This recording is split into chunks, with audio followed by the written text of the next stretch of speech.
Welcome everybody. back to Two Pale People and Awkward Movie Reviews. Yay. Hi, I'm Nicole. I'm Darren. And this week we're doing Psycho. So, give you a little synopsis in case you've never seen it. A Phoenix secretary embezzles $40,000 from her employer's client, goes out on the run, and checks into a remote hotel run by a young man under the domination of his mother. So what'd you think? In general, I quite liked it. I know, yeah. I think a lot of it holds up surprisingly. Yeah. We were trying to figure out right when we started watching it when the movie was made, and it was made in 1960. Yeah. So I mean, there's definitely some time here in between. And it's shot in black and white, which we actually learned afterwards was on purpose. Yeah, it was done on purpose. Yeah, not it totally because could have been in color, but Alfred Hitchcock thought if it were to be in color, then it would look too gory, so he chose to show it in black and white instead. And to speak to that point, we actually, when we got to there's only one real scene that has any kind of gore to it. Yeah, like the infamous shower scene. Yeah, so the scene. and I was surprised at even with that being said, the wanting it to be in black and white to be less gory, it wasn't gory at all. It could have been much more so. Yeah. And to that point, had it been in color and been red versus the probably chocolate syrup, something, yeah. It would have been. It would have felt more gory, I guess, just being in color. So I can see that point and why that choice was made. Yeah, and I was saying earlier the scene where it's after that all happens and Norman is cleaning up the bathroom in the hotel room. It just looks like he's cleaning up a dirty bathtub. Yeah, it doesn't look particularly gory at all. So No. I mean that. Good on Hitchcock for making that choice. And, I know, yeah. You can appreciate the modesty, I guess. Yes, modesty. You would call it. Which it felt didn't really transfer to seeing our to Marion. Our main character in her undergarments.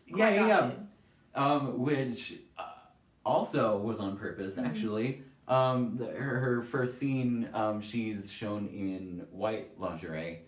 That's before she steals the money, and then after she steals the money, she's seen wearing black instead. Yeah.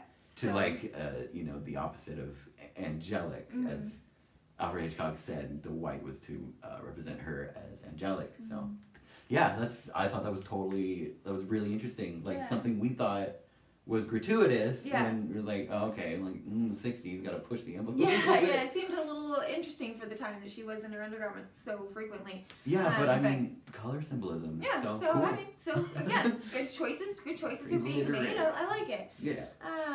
Let's see, what else do we want to talk about? The sense of inner monologues in the movie, I think, is really interesting. With Marion, you see it at the very beginning.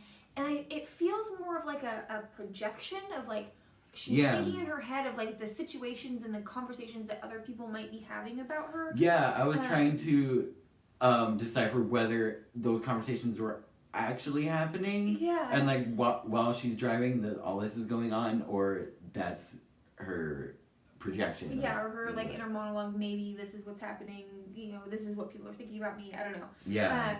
But yeah, the end of the movie really brings that into focus. Yeah, it transitions into Norman and him thinking in his head and the conversations that happen between him and his mother. Yeah.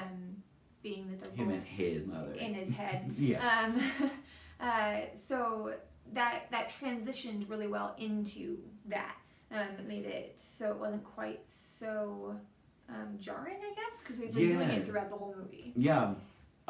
Surprisingly, too, speaking of transitions, the way the focus of the main character in the movie switched, because Marion dies about probably halfway through. Yeah, like, us not having seen the movie before, I at least thought she died a lot later in the movie, and then we knew it was coming, but we knew it would be closer to the end. But yeah, there's a lot that happens in that movie after she dies, because the character shifts from Marion to Norman, basically. Yeah. Yeah. So that and we was- find out more about him and Yeah. you know all his So interesting quirks. yes, the of course. quirky boy. Let's see. Other things. The other thing I wanted to talk about was the lighting in the movie. I thought that was really interesting. Again, I'm not quite sure how much of it is the time period versus an actual choice. But seeing as how many things we've said of Hitchcock's that were like, this was a choice, I'm gonna go with it being a choice. Yeah. As much as we know now, I'm pretty. I think it's safe to assume. That it was probably a choice. But the lighting was very film noir. Like it was very harsh lighting with strong angles. There was lots of like. Contrast between light and dark. And then a lot of lighting coming from the bottom so that you can see, so the shadows become bigger, shadows on the walls were a little more than life size, so it was very, very noir feeling, and it led to, at the very end, this...